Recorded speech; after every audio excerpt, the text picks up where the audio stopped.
corporations for global capital from anywhere in the world to now plunder Iraq. And they have done so. And Iraq's fully neoliberal and fully integrated. The new elite in Iraq, political and economic elite, is a neoliberal, transnational, capitalist-oriented elite. And that was not the case in Syria. It's not the case in Syria, which is one reason why there's hostility towards Syria. At some point in your interview, I would like us to move on, if it's okay with you, to that larger, deeper structural issues of global crisis, because it helps throw light on these more immediate events, such as what happened in Syria or the 15-year-old occupation of Iraq. So do you see the fact that China has become the biggest adversary, I say economic adversary to the United States? Isn't that a factor, Professor? In a part of a motivating factor for why this American empire is doing what it's doing in that region? Do you think so? Okay. In part, there are some geopolitical dimensions, and in part, there are, particularly in the military establishment, there is that drive towards competition with China. But here's some simple facts. And again, I'm a sociologist, so I first look for empirical evidence, what's going on, and then I reach my conclusions. So it would seem on the surface, and that's another thing we're trained as a social scientist to know that surface events or surface details don't really tell us what's going on at the underlying level. So if you look at, for instance, Trump and some people in the U.S. are saying, well, it's so terrible, China, we have a trade deficit with China. China exports all these things to the United States. The United States doesn't export nearly as much. We have a giant deficit, therefore China's bad. I mean, that's the Trump discourse and the discourse of other elites and the media, corporate media, and so forth. Right, but let's look at the facts. The vast majority, and I don't have my statistics in front of me, but approximately 60% or more of what is exported from China to the United States are transnational corporate exports. That is, the transnational corporations, including those originating in the United States, invest in China, then export back to the U.S. So it's not China as a country making all of these exports to the U.S., it's transnational corporations from all over the world, including from the U.S., producing in China because there's cheap labor and there's a repressive state which keeps that labor cheap and controlled, and then they're exporting it back to the U.S. So there's a bigger game going on here, which is globalized capitalism. We can't really explain it simply as U.S.-China competition. Moreover, and I just wrote an article on this, unfortunately I don't have it in front of me, so I have not memorized the exact data, but there's massive Chinese corporate investment in the United States. We're talking. Well, that's what I wanted to ask you. That's what I wanted to ask you. Yeah. I was under the impression that part of this whole deal, this shake hands behind the scenes deal with the U.S. and China, was that we allow them to export their stuff over to Walmart, and they hold our debt, they hold our bonds and our T-bills. Is that a right. factor? Well, that's true too. Yes, that's true too, but now let's talk about currency. China is the biggest holder of U.S. bonds. And again, I just wrote this article with all this data. I didn't pull it out in front of me, but it's something like it's trillions and trillions of dollars, and China is the biggest holder of those treasury bonds. But that doesn't necessarily mean anything that there's any competition. The U.S. government wants to sell those bonds to whoever will buy them. And the U.S. government then takes money. The U.S. government takes that money that it gets in the sale of bonds. It doesn't send them back to workers in the United States in the form of public jobs and infrastructure and health and education. What it does with that is it recycles it back into the U.S. corporate community and the global corporate community in terms of subsidies, in terms of bailouts, in terms of public lending to private corporations and so forth. So that doesn't disturb. I mean, that's not the fact that China holds all those bonds can represent some instability in the world capitalist system, but it doesn't represent Chinese competition with the United States. The other thing I want to say about that finance issue is that the other thing Trump says, and again, it's not important, Trump and what comes out of his own mouth. What's more important is to analyze what is going on in the larger picture, right? Not the individual, but the system, right, and where it's at. So when Trump says, well, China's currency is undervalued, well, that might be true, absolutely. But who benefits from the undervaluation of Chinese currency? Yes, Chinese capitalists do, but also all of those transnational capitalists, including U.S. transnational capitalists, Apple and Walmart and so forth, they also benefit from an undervalued Chinese currency because then they export internationally and get more dollars for it and so forth. So, so a lot of, what's going on in the surface and public discourse, we have to look beyond that. No, I understand what you're saying. That brings us back. Yeah. Mm-hmm. Yeah. No, the thing I was saying, though. Again, that brings us back to, the issue of the new globalized capitalism and the crisis of that capitalism. But go ahead, please. Well, here's what I thought. I mean, and tell me if I was under the impression, first of all, China is getting into Africa and Latin America, India's economy, and growing. So China might have more markets for their investment than just the U.S., and I was under the impression that if there was a real, let's say, some sort of a conflict, the Chinese could just pull their money out of our that they have invested here, and wouldn't that really, really destroy us if they pulled all their bonds and T-bills and everything? It wouldn't destroy the United States. Yes, you're making reference to something that's very important. So I'm not downplaying these types of issues that you're raising. I'm simply saying they need to be put in a larger context. Okay. If China, let's say, pulled out several trillions of dollars in its sold, basically, when it sells those bonds, it can do two things. It can sell it to other people that want to buy it, right? And then it turns really, it's basically a question of financial speculation, but mainly it sells them back to the U.S. government.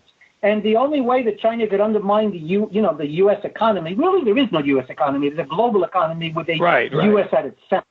With the U.S. at its center. So if they wanted to undermine the U.S. economy, if we use that language, by selling suddenly half or 2/3 of its treasuries, the entity that would buy back those bonds are the U.S. government itself.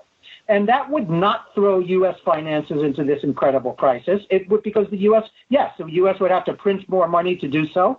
And in printing more money, there might be some inflationary tendencies, some macroeconomic imbalances. But it would not destroy the U.S. economy. But secondly, China has no interest in destroying the U.S. economy. That's why I'm saying that China has billions and hundreds of billions invested in the United States, and its exports go to the United States. It doesn't want to destroy the U.S. or the global economy. Look at what happened at the World Economic Forum in January. It took the day before Trump took office, Xi Jinping, the Chinese president, went to the World Economic Forum in Davos, and he gave the highlight speech of the whole forum, and he said, we cannot pull back from globalization, and China is going to lead the way now in globalization. He didn't say lead the way in Chinese competition or China will be the new dominant power. And he said if the United States is not willing to play that role, we will in cooperation with the United States and all of the world.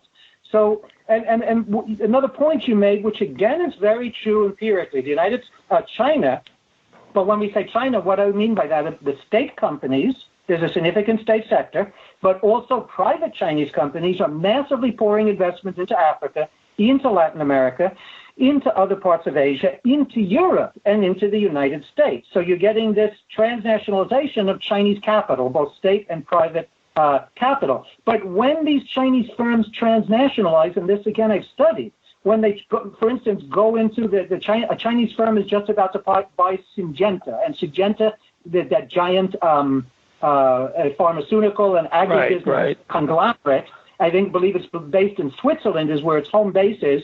A Chinese firm is going to buy it. But they're going to buy it by integrating those Swiss investors, and for that matter, German and French and Brazilian and U.S. investors that have investments in Syngenta. They're going to integrate them into the new global corporate conglomerate. They're not pushing them away. They're integrating them. So when you have China going around the world, what that Chinese investment is doing is deepening the transnationalization of capital in general and strengthening what I refer to as the transnational capitalist class.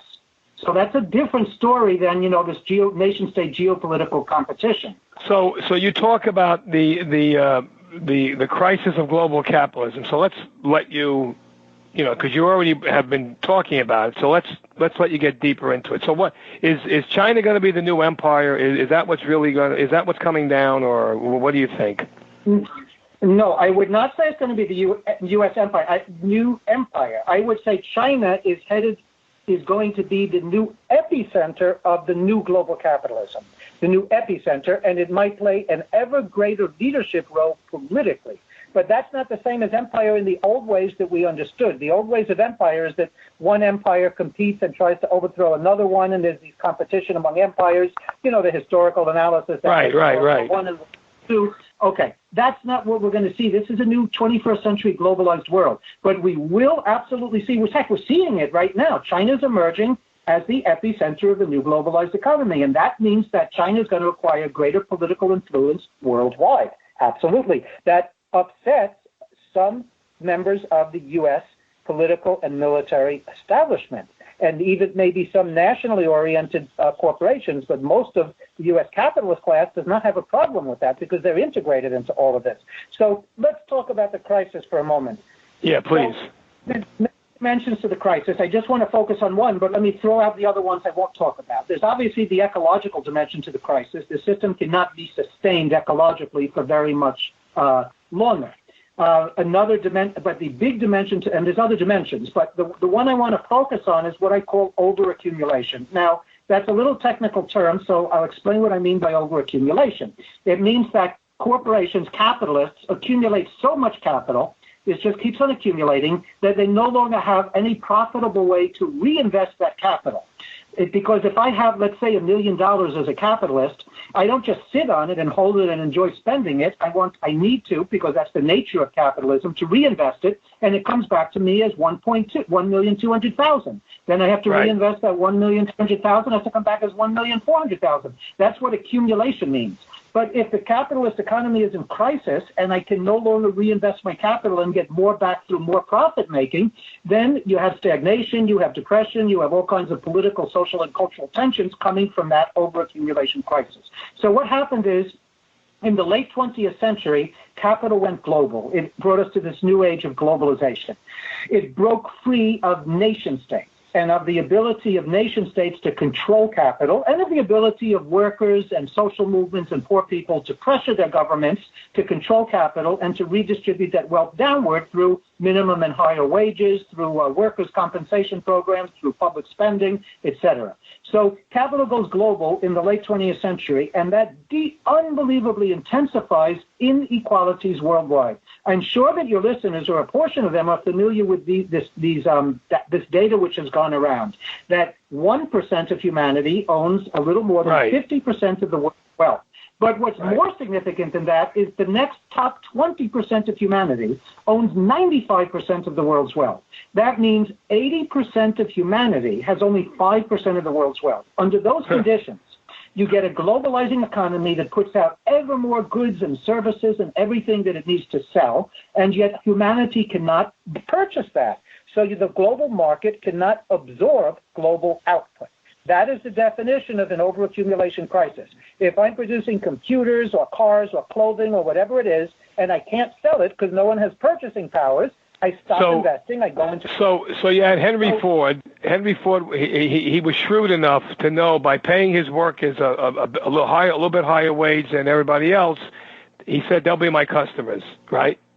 Absolutely. But they're not. But you're saying is that the greed is so great in this modern era that so how does it, if everyone is playing in this game, the Chinese, the Russians, oligarchs, you know, the Middle Eastern sheiks, the U.S., the French, the English, so tell us, we know that this, according to you, and you have all the data and everything, there's a crisis. So now tell the people listening, how do we as a people start to chip away at this crisis? Yeah, okay, I'm going to answer that question because it's critical, but I also want to go back and make the concluding point about how the crisis of overaccumulation is linked to militarization in the conflict in the Middle East, because that's the real story here. But before I get to that, let me more directly answer your question. Well, the thing is, you're absolutely right with what you said about Ford.